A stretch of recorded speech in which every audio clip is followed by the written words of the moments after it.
So hello 8 class के प्यारे बच्चों, आज हम करेंगे आपकी मैथ की बुक का 12th चैप्टर जिसका नाम है गुणनखंड। और आज हम इसकी पहली पर्सनवाली मतलब एक्सरसाइज करने वाले हैं 12.1। बहुत इंटरेस्टिंग है, बहुत इजी है, आपको यूं आ जाएगी, बस थोड़ा सा दिमाग लगाने की जरूरत है। अगर आपने वो लगा लिया तो ये तो फिर हो ही जाएंगे। तो चलिए, तो यहाँ पे जो आपके पास पहला क्वेश्चन है उसमें आपको सारखंड निकालना है, सार गुणनखंड निकालना है। आपको आप कैसे निकालेंगे यहाँ पे हम उसे समझते हैं। आपके पास यहाँ पे 4 और 6 नंबर दिए हैं, आपसे बोला है कि आपको इसका सार गुणनखंड निकालना है। अब 4 का सबसे पहले आपको क्या करना है प्यारे बच्चों, एलसीएम करना है। फिर सेम 6 का भी आपको क्या करना है, एलसीएम करना है। चलिए हम इसका एलसीएम करके देखते हैं। ऊपर 4, 2 के पहाड़े में 4 आता है, कितनी बार में, 2 बार में। 2 के पहाड़े में 2 आता है, कितनी बार में, 1 बार में। फिर ऐसे 6, 2 के पहाड़े में 6 कितनी बार में, 3 बार में। 3 के पहाड़े में 3 कितनी बार में आता है, 1 बार में। तो अब यहाँ पे बना लिया, मतलब ये जो एलसीएम हमारा यहाँ पे हो गया, ठीक है। जब आप 4 को देखेंगे तो आपको यहाँ पे 2 नंबर दिख रहे हैं, 2 और 2, आप इसको ऐसे लिखना है, ठीक है। सिर्फ 6 को भी 2 3, इतना क्लियर। अब आप देखिए कि यहाँ पे कौन सा नंबर है जो कि एक दूसरे से मेल खा रहा है। अगर आप इसको देखें तो भाई ये तो बिल्कुल भी मेल नहीं खा रहा है, लेकिन ये अच्छे से मेल खा रहा है। अगर ऐसे ही अगर कुछ नंबर सेम मिलते हैं तो वही हमारा सार गुणनखंड होता है। तो यहाँ पे 4 और 6 का जो सार गुणनखंड है वो हम कह सकते हैं 2 है। आई होप कि आपको समझ में आ गया होगा इस एग्जांपल के जरिए कि हम सार गुणनखंड जो है वो कैसे निकालते हैं। तो इसको पहले इरेज करते हैं और चलते हैं अपने अगले क्वेश्चन की तरफ। चलिए जल्दी से इसको इरेज करते हैं। तो अब यहाँ पे आपके एक्सरसाइज का पहला क्वेश्चन है 12x36 का आपको क्या निकालना है, सार गुणनखंड निकालना है। तो देखिए आप इसे कैसे निकालेंगे। सबसे पहले तो आपको दोनों का एलसीएम लेना है, ठीक है। तो मैं पहले क्या करूंगी, 12x का एलसीएम लूंगी। तो मुझे यहाँ पे ना x को भी ना छोड़ देना है। अभी मुझे यहाँ पे x को कुछ काम नहीं करना, अभी बस मुझे 12 का एलसीएम लेना है। अगर मैं यहाँ पे 12 का एलसीएम लेती हूँ तो मेरे पास ये डिजिट्स आएगी और बाद में जाकर मुझे यहाँ पे x भी प्लस करना है, क्योंकि 12x कैसे बना, 12 मल्टीप्लाई x है ना, इसलिए हमने क्या करा, यहाँ पे मल्टीप्लाई x कर दिया, ठीक है। अब सेम मुझे यहाँ पे क्या करना है, जो 36 है, जो 36 है, इसका एलसीएम लेना है। एलसीएम लेने के बाद मेरे पास ये डिजिट्स आई। अब क्या करूंगी, इसमें देखूंगी कि जो जो डिजिट्स मेल खाती है उसको मैं इस तरीके से लिखूंगी। तो देखिए यहाँ पे 2 ये वाला डिजिट मेल खा रही है, ये भी मेल खा रही है और ये भी मेल खा रही है। तो अब मुझे इसको एज इट इज यहाँ पे लिखना है इस तरीके से। लिखने के बाद अब मुझे क्या करना है, इसको मल्टीप्लाई करना है। तो 2 2 जा 4, 4 3 जा 12। तो यहाँ पे इसका जो सार गुणनखंड है 12 है, 36 का वो क्या है, 12। मुझे आशा है कि आपको ये जो पहला क्वेश्चन है वो आपको समझ में आ गया होगा। अब हम इतनी ही सरलता से सेकंड क्वेश्चन की तरफ भी चलते हैं। तो देखिए सिंपल है भाई, पहले तो आपको 2y का करना है, ठीक है। तो अगर आप यहाँ पे एलसीएम भी लेते हो तो ये एक ही बार में आ जाएगा, 2 multiply by y। Same 22 xy का करिए, ठीक है। तो अगर आप यहाँ पे इसका एलसीएम लेते तो आपके पास क्या आएगा, 2 मल्टीप्लाई बाय 11, ठीक। लेकिन अब यहाँ पे क्या है, xy भी है, तो हम इसको कैसे लिखेंगे, x मल्टीप्लाई y। अब देखिए अब हमें यहाँ पे क्या देखना है कि यहाँ पे कौन सी चीजें मेल खा रही है।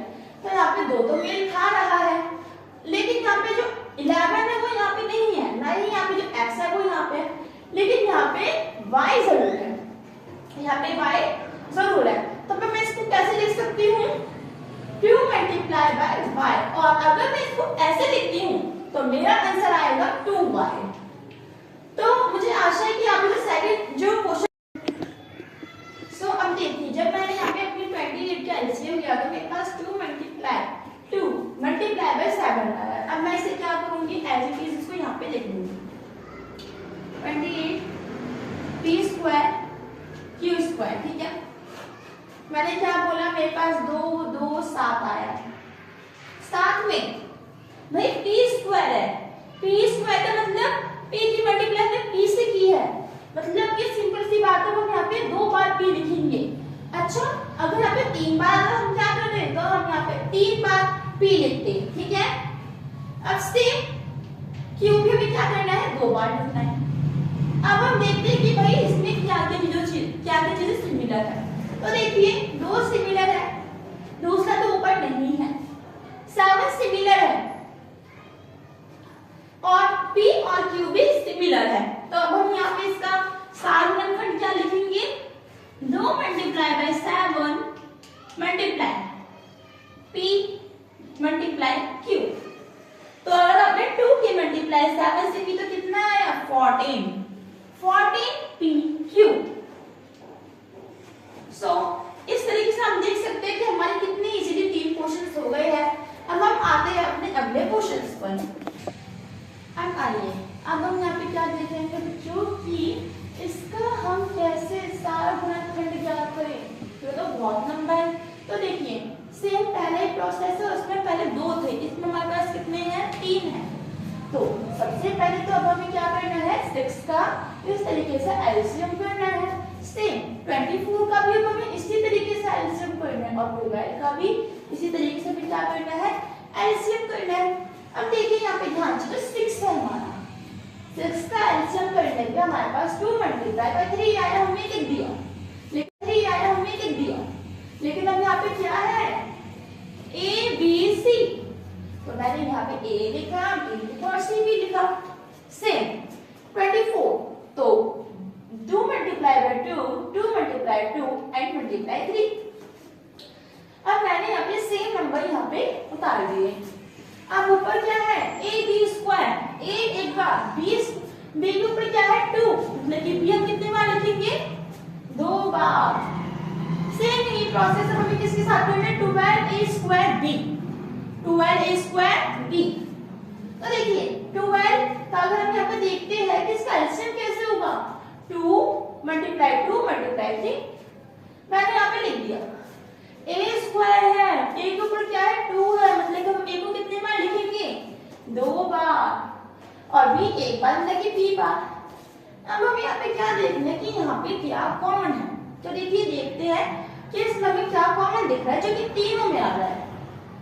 तो अगर मैं देखूं तो ऊपर एक ए आ रहा है, ऊपर एक ए आ रहा है, नीचे भी एक ए आ रहा है और यहाँ पे भी एक ए आ रहा है, मतलब कि ए तो कॉमन है।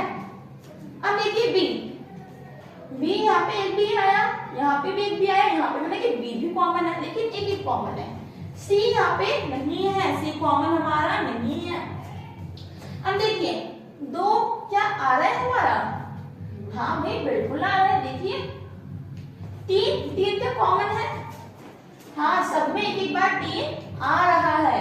तब मैं इसको कैसे लिखूंगी, 2 multiply 3, 2 multiply 3 B C sorry, C सी नहीं है, ए बी। अब मैं इसको देखिए 2 के मल्टीप्लाई 3 से की तो क्या है, 6 आया, उसके बाद ए बी, तो मैंने यहाँ पे इस तरीके से अपना आंसर लिख दिया। समझ में आ गया ना मैंने कैसे करा, बहुत इजी है। अब हम आते हैं यहाँ पर, तो देखिए ये तो थोड़ा सा डिफिकल्ट लग रहा होगा देखने में, क्योंकि ये भी क्या है, लंबा चौड़ा क्वेश्चन है। अब सबसे पहले तो क्या है, 3x स्क्वायर y क्यूब है, फिर tan x क्यूब है और tan x cube y square and 6x square y square z है। अब हमें क्या करना है, सेम तीनों का एलसीएम लेना है।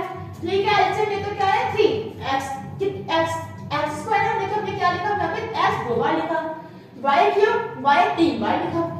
फिर सेम tan है, tan के हमने एलसीएम ले तो क्या कितना आएगा, 2 मल्टीप्लाई बाय 5 लिख दिया। x कितने बार में, x क्यूब है, मतलब कि x 3 बार में और y 2 बार में। सेम पॉइंट यहाँ पे 6 का एलसीएम ले तो क्या आएगा, 2 3। हम देखिए फिर x क्या लिखा हमने भैया, 2 बार में, y 2 बार में और z 1 बार में, ठीक है। अब क्या इसमें कोई भी नंबर आ रहा है, तीनों में कोई नंबर कॉमन है, जो तीनों में आ रहा हो, 2 तो नहीं आ रहा ऊपर वाले में,